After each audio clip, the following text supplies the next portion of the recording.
What's good, YouTube? Welcome back to another breakdown where I will be showing you guys how I was able to make a profit of $471. Real quick before we start, I do have a Telegram community where I will be showing my trades before I take them, weekly market analysis, trade ideas, trade education, Q&As, etc. So start off on the daily time frame, and on the daily we want to identify the structure.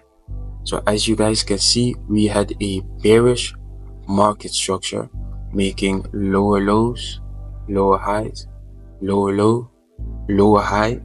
Right here we had a break of this lower low to create a new lower low, followed by a lower high, and then the new lower low to create a possibly lower high to continue the trend to the downside. If I was to move it to the side, it would look like this. You can clearly see price is in a bearish structure, so we're only going to look for sells. After we identify the market trend, we can clearly see our impulse right here, all one color, followed by the retracement, minimum 2 daily candles, and also all one color. Normally we would like the impulse to the downside to break the lowest point of the previous structure. That would be this wick right here, but I still took this trade anyway. And there was also FOMC, and if the US dollar is going to be bullish, the CAD is going to be bullish.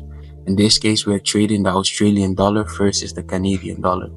So if there's bullish news on the American dollar, the CAD will be strong also, and this means that the Australian dollar is going to the downside. So then we go to the weekly time frame. And on the weekly time frame, we will draw our support or resistance that could be of influence. So at the moment, the price was looking like this. So if I was to draw my support or resistance, you can clearly see this level right here was resistance, resistance, resistance, resistance, turned into support, support, support, support. Now price is at support. You could expect for price find support right here and go to the upside, or price to break this level and it now becomes resistant. Normally if price is at support, and you can also see on the daily time frame, it didn't break the lowest point of this previous structure, I would not consider this as a possible setup. So if I was to go back to the daily time frame,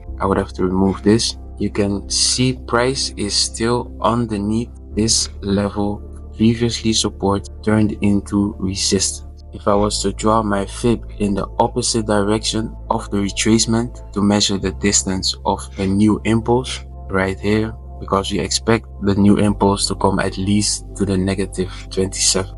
On the 4 hour, I will be waiting for my break of the 61 level, followed by a impulse to the -27. So right now we're waiting on the break, As you see, we have the break of the 61 level. Now we can place our sell limit order on the 61, stop loss on the 88, or in this case, you can place a stop loss above the 100 to be protected by this structure right here. But you would also have to adjust your entry level to create a 1 to 3. Right now you can see it is a 1 to 3, and this would be absolute 1 to 3. So right now we're just waiting to get tapped into the trade, and as you can see, we are right now inside of this trade. As soon as the 38 level gets broken, we can now move our stop loss right here to break even, and it becomes a risk-free trade. As you can see, TP has not been hit yet, so we're still waiting and waiting and waiting, and boom. You can see right here, TP has been hit to the T. That's why I say take your profit at the -27 and don't try to catch the larger moves. 1 to 3 is more than it. So this was my breakdown on Australian CAD, and I will see y'all in the future. Peace.